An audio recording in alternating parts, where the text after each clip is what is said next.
औज़ुबिल्लाहिमिनश्शैतानिर्रजीम बिस्मिल्लाहिर्रहमानिर्रहीम। Welcome student in chemistry mystery with Ambar Jaan. Lecture शुरू करने से पहले मेरी आप लोगों से रिक्वेस्ट है कि एक एक दफ़ा दरूद पाक ज़रूर पढ़ लिया करें। तो हम आज जो मैं आप लोगों के साथ टॉपिक लाई हूँ वो चैप्टर नंबर 15 से है, जिसमें हम आजकल पढ़ रहे हैं कॉमन इंडस्ट्रीज़ इन पाकिस्तान, जिसमें से एक जो मेन इंडस्ट्री है पाकिस्तान की वो है एग्रीकल्चरल इंडस्ट्री, और जिसको बढ़ाने के लिए हमें ज़रूरत पड़ रही है फर्टिलाइज़र्स की। तो हमने अपने पिछले लेक्चर्स में देखा फर्टिलाइज़र्स होते क्या हैं, पहले ज़माने में फ़र्टिलाइज़र कौन से यूज़ किए जा रहे थे और अब फर्टिलाइज़र्स की ज़रूरत क्यों पेश हुई। आज जो हमने शुरू किया है वो करने लगे हैं क्लासिफिकेशन ऑफ फर्टिलाइज़र्स। फर्टिलाइज़र्स जो हैं वो जाहिर सी बात है हमारे क्रॉप्स की यील्ड को बढ़ाने के लिए हमें फर्टिलाइज़र्स की ज़रूरत पेश आई है। और जो हमारे प्राइमरी इसेंशियल एलिमेंट्स है जो कि NKP मैंने आपको बताया था, नाइट्रोजन, फॉस्फोरस एंड पोटेशियम, ये जो हैं हमारे प्लांट की ग्रोथ के लिए बहुत बहुत इम्पोर्टेंट होते हैं। तो फर्टिलाइज़र्स को इनके बिहाफ पर 3 हिस्सों में, 3 क्लासेस में क्लासिफाई किया गया है: nitrogenous fertiliser, phosphatic fertiliser and potassium fertiliser. सबसे पहले बात शुरू कर लेते हैं नाइट्रोजनियस फर्टिलाइज़र्स के बारे में। नाइट्रोजनियस फर्टिलाइज़र्स क्या होते हैं? ये वो फर्टिलाइज़र्स होते हैं जो कि सप्लाई करते हैं प्लांट को नाइट्रोजन, यानी इनका काम होता है प्लांट्स को नाइट्रोजन प्रोवाइड करना। ये नाइट्रोजन जो होती है ये क्यों इम्पोर्टेंट होती है? प्लांट्स को नाइट्रोजन किस लिए चाहिए होती है? तो प्लांट्स को nitrogen early stage of plant growth के लिए चाहिए होती है, उसकी स्टेम की डेवलपमेंट और उसकी लीव्स की डेवलपमेंट के लिए नाइट्रोजन बहुत इसेंशियल होती है। Nitrogen is the main constituent. Nitrogen जो है वो मेन पार्ट है प्रोटीन्स का। ये लीव्स में ग्रीन कलर जो आपका क्लोरोफिल दे रहा होता है ना, क्लोरोफिल का मेन पार्ट है नाइट्रोजन, जो कि नाइट्रोजन से बना हुआ होता है। ये इन्हांस करवाता है प्लांट की यील्ड को और उसकी क्वालिटी को बढ़ाने में भी रोल प्ले करता है। हमारे पास बहुत से नाइट्रोजनियस फर्टिलाइज़र जो हैं वो मार्केट में अवेलेबल हैं, जो कि तैयार किए गए हैं, जिनमें है ammonium sulphate, calcium cyanide, calcium ammonium nitrate, basic calcium nitrate, ammonia है, अमोनियम नाइट्रेट है, यूरिया है। यूरिया तो बहुत ही ज़्यादा फेमस है, आप सबको पता भी होगा। अमोनियम फॉस्फेट है, अमोनियम क्लोराइड है। यहाँ पर हम कुछ फेमस नाइट्रोजन फर्टिलाइज़र्स के बारे में पढ़ रहे हैं, जिनमें से एक हमारा क्या है, नंबर 1 हमारा है अमोनिया। अमोनिया जो है आप लोगों को पता है एज ए फर्टिलाइज़र यूज़ किया जाता है। अमोनिया का फॉर्मूला है NH3। ये लिक्विड, ये वाहिद ऐसा नाइट्रोजनियस फर्टिलाइज़र है जो कि लिक्विड स्टेट में पाया जाता है। कौन से स्टेट में पाया जाता है? लिक्विड स्टेट में पाया जाता है। तमाम nitrogenous fertiliser except calcium nitrate, sodium nitrate and potassium nitrate, 3 fertiliser आपको बताएं, calcium nitrate, sodium and potassium. ये 3 जो हैं ये सॉइल को क्या बनाते हैं? बेसिक। जबकि इन 3 के अलावा तमाम फर्टिलाइज़र आपकी सॉइल को एसिडिक बनाते हैं। तो यानी अमोनिया जो है वो आपकी सॉइल को क्या बनाता है? एसिडिक सॉइल बनाता है। उसके बाद जो एसिडिटी है वो कंट्रोल की जाती है बाय लाइमिंग। लाइमिंग क्या होता है कि आप अपनी सॉइल में जब अमोनिया ऐड कर रही हैं ना, तो उसमें थोड़ी सी अमाउंट आप लाइम की ऐड कर दें एट अ रेगुलर इंटरवल, एक कुछ वक्फे के बाद। For direct application liquid ammonia is important. बाज़ औक़ात क्या होता है, क्योंकि बाकी हमारे जो फर्टिलाइज़र हैं वो सॉलिड फॉर्म में पाए जाते हैं, तो उन्हें हम अक्सर या तो पानी में डिज़ोल्व करके या किसी चीज़ में ऐड करके प्लांट्स को दे रहे होते हैं। लेकिन लिक्विड अमोनिया जो है वो लिक्विड फॉर्म में पाया जाता है, तो आप इसको डायरेक्ट यूज़ कर सकते हैं। Percentage of nitrogen in ammonia, ammonia में इसकी कितनी परसेंटेज है? तो आप लोगों को याद होगा कि चैप्टर 1 में हम लोगों ने परसेंटेजेस ऑफ एलिमेंट कैलकुलेट करना सीखी थी, तो सेम वही फॉर्मूला है। परसेंटेज ऑफ नाइट्रोजन आपने निकालनी है, तो एटॉमिक मास ऑफ नाइट्रोजन उसको डिवाइड कर दें उसके मॉलिक्यूलर मास ऑफ अमोनिया से। यानी आपने जिस एलिमेंट की परसेंटेज निकालनी है उसके मास को डिवाइड कर दें टोटल मास ऑफ मॉलिक्यूल से और मल्टीप्लाई कर दें 100 से।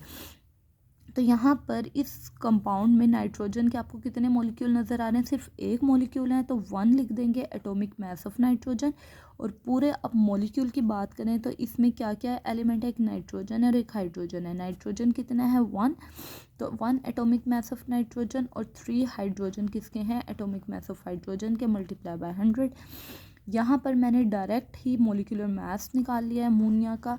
नाइट्रोजन का मास 14 होता है, ठीक है, यहाँ पे ये प्लस का साइन नहीं आएगा। 14 को डिवाइड कर दिया, नाइट्रोजन का मास 14 + 3 हाइड्रोजन का 1 होता है, तो यहाँ पे 14 और 3 17। आपको पता है कि नाइट्रोजन का मोलिकुलर मास क्या होता है, 17 होता है, तो 14 डिवाइडेड बाय 17 और मल्टीप्लाई बाय 100 कर देंगी तो आपके पास 82% आ जाएगा। यानी ना अमोनिया वाहिद ऐसी नाइट्रोजनस फर्टिलाइज़र है जो इतनी ज़्यादा अमाउंट में 82% अमाउंट आपको किसकी दे रही है, नाइट्रोजन की प्रोवाइड कर रही होती है, नाइट्रोजन की प्रोवाइड कर रही होती है।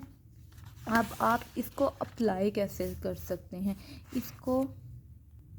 अब आप इसको किस तरह से अप्लाई करती हैं सॉइल पर। आप क्या करती हैं कि 6 इंच डेप्थ में इसको इंजेक्ट कर देती हैं सरफेस सोल में, क्योंकि इसको 6 इंच डेप्थ में इसलिए इसको अंदर जाके इंजेक्ट किया जाता है ताकि ये बाहर से सीप आउट ना हो सके, बाहर निकल ना सके। उसके बाद अगला जो फर्टिलाइज़र है वो हमारा है यूरिया, जो कि बहुत ज़्यादा फेमस है। इसकी क्या है, ये हाई क्वालिटी नाइट्रोजनियस फर्टिलाइज़र है, मोस्ट कंसनट्रेटेड सॉलिड है, यानी बहुत ज़्यादा कंसनट्रेटेड है, पानी नहीं होता इसमें, वाइडली यूज़ किया जाता है पाकिस्तान में। इसमें कितनी परसेंटेज है नाइट्रोजन की, तो वो मुझे पता है, आप आसानी से कैलकुलेट कर लेंगे। परसेंटेज ऑफ नाइट्रोजन किसके इक्वल है, atomic mass of nitrogen divided by molecular mass of urea, और उसको मल्टीप्लाई कर देंगे 100 से। एटॉमिक मास ऑफ नाइट्रोजन, पहले आप देख लें नाइट्रोजन के यहाँ पे कितने एलिमेंट हैं, 1 और 2, तो इसके एटॉमिक मास को आप 2 से मल्टीप्लाई करेंगे, यानी 14 मल्टीप्लाई बाय 2। और अब यूरिया का आपको मोलिकुलर मास निकालना है, तो आपको पता है कि इसके कंपाउंड में आपको नाइट्रोजन भी दिखाई दे रहा है, हाइड्रोजन भी दिखाई दे रहा है, कार्बन भी दिखाई दे रहा है, ऑक्सीजन भी।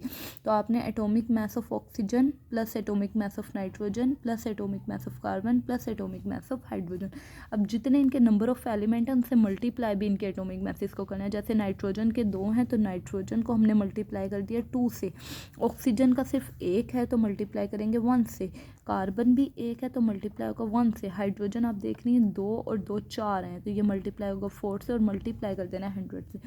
जब आप इनकी वैल्यूज़ पुट करेंगी, मल्टीप्लाई करेंगी 100 से, तो आपके पास आ जाएगा 28/60, जिसको आप मल्टीप्लाई 100 करेंगे तो आप देखेंगे कि यूरिया जो है वो 46.6% नाइट्रोजन प्रोवाइड करता है, जबकि आपके अमोनिया कितना कर रहा था, वो 82% कर रहा है, और आपका यूरिया कितना कर रहा है, 46.6% कर रहा है। यूरिया को पाकिस्तान में किस तरह से सिंथेसाइज किया जाता है, 6 स्टेप से इसको तैयार किया जाता है। सबसे पहले हाइड्रोजन और कार्बन डाइऑक्साइड गैस तैयार की जाती है, वो आप बहुत से मेथड से तैयार कर सकती हैं। फिर अमोनिया तैयार किया जाता है, वो बोन हैबर साइकिल के ज़रिए तैयार किया जाता है। फिर अमोनियम कार्बामेट तैयार किया जाता है, उसके बाद फाइनली आपका यूरिया तैयार हो जाता है। फिर यूरिया को कॉन्सेंट्रेट किया जाता है और फिर उसकी क्या की जाती है, फ्रिलिंग की जाती है। तो नंबर 1 स्टेप क्या है, preparation of hydrogen and carbon dioxide. तो जब हम कार्बन मोनोऑक्साइड को वाटर में डिज़ोल्व करते हैं तो इससे हमारे पास कार्बन डाइऑक्साइड आ जाती है और हाइड्रोजन गैस हो जाती है। जब आप उसके बाद अब अगला स्टेप क्या है, preparation of ammonia bye Haber process. Haber ने ये प्रोसेस 1933 में डेवलप किया था। तो जब हम नाइट्रोजन को हाइड्रोजन के साथ इंटरेक्ट करवाते हैं और हीट करते हैं तो हमारे पास अमोनिया आ जाता है। अब इस अमोनिया का रिएक्शन होगा कार्बन डाइऑक्साइड के साथ। जब अमोनिया के 2 मॉलिक्यूल कार्बन डाइऑक्साइड के साथ रिएक्ट करते हैं तो इससे आपको क्या बन जाता है, अमोनियम कार्बामेट, C+O NH2ONH4। फिर हम इसे क्या करवाएंगे, यूरिया की प्रेपरेशन, तो ये डिहाइड्रेशन होगी, यहाँ से एक वाटर मॉलिक्यूल निकल जाएगा और आपका NH2 C+O NH2 यूरिया आपका बन जाएगा। फिर यूरिया को क्या करवाया जाता है, कंसनट्रेट करवाया जाता है। 2 दफ़ा इसको इवेपोरेटर से पास आउट करवाया जाता है, वाटर मॉलिक्यूल इसमें से मुकम्मल तौर पे ख़त्म करवाया जाता है, और फिर हमारे पास 99.7% यूरिया मेल्टेड फॉर्म में मिलता है। कौन सी फॉर्म में मिल रहा होता है, मेल्टेड फॉर्म में।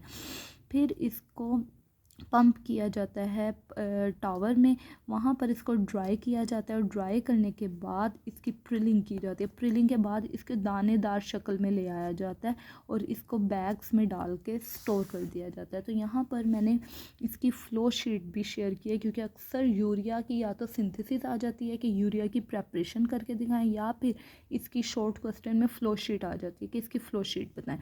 तो यूरिया में सबसे पहले हमने क्या किया, कार्बन डाइऑक्साइड और अमोनिया, इससे पहले हमने क्या किया था, हाइड्रोजन और कार्बन डाइऑक्साइड तैयार की, फिर कार्बन डाइऑक्साइड और अमोनिया को कंप्रेस करके कार्बामेट बनाया, फिर डिकम्पोजिशन हुई, फिर यूरिया की सिंथेसिस हुई, फिर 2 स्टेप इवेपोरेशन की, फिर प्रिलिंग हुई, फिर प्रिलिंग यूरिया, और उसके बाद इसको स्टोर किया गया इन बैग्स में। तो ये इसकी क्या है, सिंपल सी फ्लो शीट है जो कि आप लोग बहुत ईजीली इसको तैयार कर लेंगे। तो अभी तक हमने 2 नाइट्रोजनियस फर्टिलाइज़र्स के बारे में बात की, एक हमने की थी अमोनिया के बारे में और एक हमने की है यूरिया के बारे में। अब जो हमारा थर्ड फर्टिलाइज़र है, नाइट्रोजनियस फर्टिलाइज़र है, वो है अमोनियम नाइट्रेट। अमोनियम नाइट्रेट जो है वो न्यूट्रलाइजेशन रिएक्शन की मदद से तैयार किया जाता है। इसका फॉर्मूला है NH4NO3। न्यूट्रलाइजेशन रिएक्शंस कौन से होते हैं, ये वो रिएक्शन होते हैं जिसमें एक एसिड बेस के साथ रिएक्ट करके सॉल्ट बनाती है। एक एसिड का रिएक्शन किसके साथ होता है, बेस के साथ, उसके साथ रिएक्ट करके सॉल्ट बनाती है। तो यहाँ पर आपका जो अमोनिया एज ए बेस और जबकि nitric acid as a acid work करता है, और इन दोनों को आपस में रिएक्ट करवा कर NH4NO3 अमोनियम नाइट्रेट बनाया जाता है। अमोनियम नाइट्रेट जब इसमें बन रहा होता है तो ये इसमें थोड़ा सा वाटर वेपर्स मौजूद होते हैं, तो वहाँ से वाटर वेपर्स को इवेपोरेट करवाया जाता है, क्योंकि ये मेल्टेड फॉर्म में मिलता है। फिर इसको कूलिंग की मदद से ड्राई करवाया जाता है। इसकी छोटी छोटी पिलेट्स, वो क्या कहते हैं उनको, टैबलेट फॉर्म में, दानों की फॉर्म में, कैप्सूल फॉर्म में इनको लाया जाता है। इसकी प्रिलिंग की जाती है, ये फ्री ऑफ डस्ट होता है और आप इजीली इसको फील्ड में स्प्रेड कर सकते हैं। जैसे आप लोगों को याद होगा कि अमोनिया को तो हमें प्रॉपर 6 इंचेस में उसको इंजेक्ट करना पड़ा था, क्योंकि वो लिक्विड फॉर्म में था, लेकिन ये दानों की फॉर्म में होता है, तो आप इसको ईजिली स्प्रेड कर सकती हैं। परसेंटेज इसमें कितनी होती है, तो परसेंटेज निकालना अब आप लोगों के लिए मुश्किल नहीं होगा, आप इजीली इसकी परसेंटेज कैलकुलेट कर सकती हैं। एटॉमिक मास ऑफ नाइट्रोजन, उसको डिवाइड कर देंगी molecular mass of ammonium nitrate पर, मल्टीप्लाई कर देंगी 100 पर, क्योंकि यहाँ पर नाइट्रोजन के दो मॉलिक्यूल हैं, तो 2 multiply by atomic mass of nitrogen. और यहाँ पर आप देख रहे हैं नाइट्रोजन है, हाइड्रोजन है, ऑक्सीजन है, सेम उसी तरह मैंने इनके मैसेज लिखे हैं, मल्टीप्लाई किया और सोल्व करने के बाद आपके पास 28/80 आ जाएगा, जिसको आप मल्टीप्लाई 100 करेंगी तो आपको पता चलेगा कि अमोनियम नाइट्रेट जो है वो कितनी परसेंटेज आपको दे रहा है, 35% दे रहा होता है नाइट्रोजन। ये कहाँ कहाँ यूज़ किया जाता है, ये क्रॉप्स में यूज़ किया जाता है, एक्सेप्ट पैडी राइस, जो आपकी चावल की फसल होती है वहाँ पर ये इस्तेमाल नहीं कर सकते, क्योंकि वहाँ पर माइक्रोबियल बैक्टीरियाज जो होते हैं वो फील्ड्स में फ्लडेड डिकम्पोजिशन शुरू कर देते हैं टू द नाइट्रोजन गैस। उल्टा आपको नाइट्रोजन प्रोवाइड करने के बजाय ये नाइट्रोजन गैस बनाना शुरू कर देते हैं। ये यूज़ किया जाता है कॉम्बिनेशन में विद लाइमस्टोन के। ये एक्चुअली हाइग्रोस्कोपिक नेचर का होता है, हाइग्रोस्कोपिक नेचर का पाया जाता है। अब उसके बाद बात कर लेते हैं फॉस्फेटिक फर्टिलाइज़र्स की। फॉस्फेटिक फर्टिलाइज़र्स कौन से होते हैं, ये वो फर्टिलाइज़र्स होते हैं जो सॉइल को क्या प्रोवाइड करते हैं, फॉस्फोरस। ये रिक्वायर्ड होते हैं टू स्टिमुलेट द अर्ली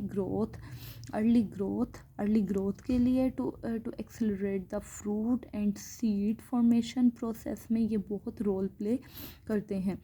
ये रेजिस्टेंट होते हैं टू द डिसीज़, यानी बीमारियों से बचाते हैं, और due to different composition of different solubilities, इनकी डिफरेंट कंपोजिशन यूज़ की जाती हैं इनको सोल्यूबलाइज करने के लिए। ये इनके 2 वाटर सोल्यूबल फर्टिलाइज़र हैं, एक है सुपर फॉस्फेट और दूसरा है ट्रिपल फॉस्फेट। सुपर फॉस्फेट की एग्जांपल है कैल्शियम सुपर फॉस्फेट, जिसका फॉर्मूला है CaH2PO4 twice 2। दूसरा है ट्रिपल फॉस्फेट, इसकी एग्जांपल है di ammonium phosphate NH4 twice HPO4। अब यहाँ पर जो डिस्कस किया गया है वो डाई अमोनियम फॉस्फेट को किया गया। Di ammonium phosphate fairly high purify है, प्योरिटी है इसमें। ये कैसे तैयार किया जाता है, जब अमोनिया का रिएक्शन फॉस्फोरिक एसिड के साथ करवाया जाता है 60 to 70 सेंटीग्रेड टेम्परेचर रखा जाता है और इसकी पीएच जो होती है वो 5 से 6 के दरमियान रखी जाती है। तो आपके पास जो आता है वो ट्रिपल फॉस्फेट आ जाता है, डाई अमोनियम फॉस्फेट, और साथ हीट निकलती है जिससे हमें पता चलता है ये एक एक्सोथर्मिक रिएक्शन है। फिर इसको इसमें से जो लिक्विड होता है वो इवेपोरेट करवा दिया जाता है, इसे वॉश आउट किया जाता है और ड्राई कर दिया जाता है। इसमें 16% नाइट्रोजन होता है जबकि इसमें 48% फॉस्फेट ग्रुप P2O5 मौजूद होता है। यानी आपके जो फॉस्फेटिक फर्टिलाइज़र हैं वो नाइट्रोजन भी प्रोवाइड कर रहे होते हैं और फॉस्फेटिक ग्रुप भी। ये कंपाउंड्स जो होते हैं कंटेन करते हैं 75% प्लांट्स न्यूट्रिएंट। ये यूज़ किए जाते हैं आइदर अलोन, आप इनको अकेले भी इस्तेमाल कर सकते हैं और दूसरी किसी चीज़ में मिलाकर भी आप इनको इस्तेमाल कर सकते हैं। अब चलते हैं फॉस्फेटिक फर्टिलाइज़र्स के बाद पोटेशियम फर्टिलाइज़र्स पर। पोटेशियम फर्टिलाइज़र्स कैसे फर्टिलाइज़र्स होते हैं? ये वो फर्टिलाइज़र्स होते हैं जो आपकी सॉइल को क्या प्रोवाइड करते हैं? पोटेशियम प्रोवाइड करते हैं। ये रिक्वायर्ड होते हैं for the formation of starch, sugar and fibrous material के लिए। ये इंक्रीज़ करते हैं रेजिस्टेंस टू डिसीज़, यानी आपके जो फॉस्फेटिक फर्टिलाइज़र थे वो भी बीमारियों से बचाते हैं और पोटेशियम फर्टिलाइज़र भी बीमारियों से बचाते हैं। ये प्लांट को स्ट्रॉन्ग बनाते हैं, उनको हेल्दी बनाते हैं, उनकी रूट्स की डेवलपमेंट में रोल प्ले करते हैं। ये हेल्प करते हैं राइपनिंग ऑफ सीड, यानी बीज को पकाने के लिए, फ्रूट्स को पकाने के लिए, सीरियल्स आपकी दालों को पकाने के लिए। ये यूज़फुल होते हैं for tobacco, coffee, potato and corns की फसलों के लिए ये फ़ायदेमंद होते हैं। यहाँ पर जो इसकी एग्जांपल है वो है पोटेशियम नाइट्रेट KNO3। वो डबल डिकम्पोजिशन मेथड से यूज़ की जाती है जिसमें NaNO3 का रिएक्शन KCl। इसमें ये दोनों सॉल्ट जो होते हैं ना अपने अपने आयंस को एक्सचेंज करते हैं, यानी Na के साथ Cl आ जाएगा NaCl और Ks के साथ NO3 KNO3 बना देंगे। इनकी लिटल इसमें अमाउंट होती है वाटर मॉलिक्यूल की ऐड की जाती है ताकि डिपोजिशन ऑफ सोडियम क्लोराइड को प्रिवेंट किया जाए। ये बहुत अच्छी यील्ड देते हैं। येलो कलर के KNO3 बन रहे होते हैं। इसमें 13% नाइट्रोजन जबकि 44% पोटेशियम को पोटाश भी बोला जाता है, ठीक है, पोटाश भी, यानी आपके पोटेशियम फर्टिलाइज़र जो होते हैं वो भी आपको नाइट्रोजन दे रहे होते हैं और साथ ही साथ पोटेशियम भी दे रहे होते हैं। अब बात कर लेते हैं पाकिस्तान की फर्टिलाइज़र इंडस्ट्री की। पाकिस्तान क्योंकि एक एग्रीकल्चरल कंट्री है, ट्राई कर रहा है कि अपना गैप को नैरो करे। सप्लाई और डिमांड की जो एक गैप होता है ना उसको ख़त्म करे। आज प्रेजेंट एरा में पाकिस्तान के 14 फर्टिलाइज़र प्लांट्स जो हैं प्राइवेट और पब्लिक सेक्टर पर काम कर रहे हैं। 14 फर्टिलाइज़र जिनसे 2002 तक की, अभी तक सेंसस के अकॉर्डिंग 2002 की ऑब्जर्वेशन के according 56,30,100 metric tons per annum amount जो है फर्टिलाइज़र्स की तैयार की जा रही है। पूरे साल में इतनी अमाउंट जो है वो तैयार की जा रही है और लोगों को प्रोवाइड की जा रही है। तो यहाँ पर हमारी जो कॉमन इंडस्ट्री का मेन टॉपिक था फर्टिलाइज़र्स वो कंप्लीट हो जाता है। कल हम अपनी एक नए वीडियो के साथ आएंगे जिसमें एक न्यू इंडस्ट्री को डिस्कस करेंगे जो कि होपफुली सीमेंट होगी, जिसका रोल पाकिस्तान इंडस्ट्री में क्या रह रहा है, वो किस तरह से कितने एनम प्रोडक्शन क्रिएट कर रही है और वो पाकिस्तान को किस तरह से प्रमोट कर रही है, उसके बारे में हम कल अपनी नेक्स्ट वीडियो में डिस्कस करेंगे। होपफुली आप लोगों को आज का लेक्चर बहुत अच्छे से समझ आया होगा और अच्छा समझ आया होगा। आप लोग मुझे अपने लाइक्स, अपने कमेंट्स के ज़रिए ज़रूर बताएंगे कि आपको वीडियो किस तरह की लगी, वो किस तरह से आपके लिए हेल्पफुल थी। जब तक के लिए खुदा हाफिज़।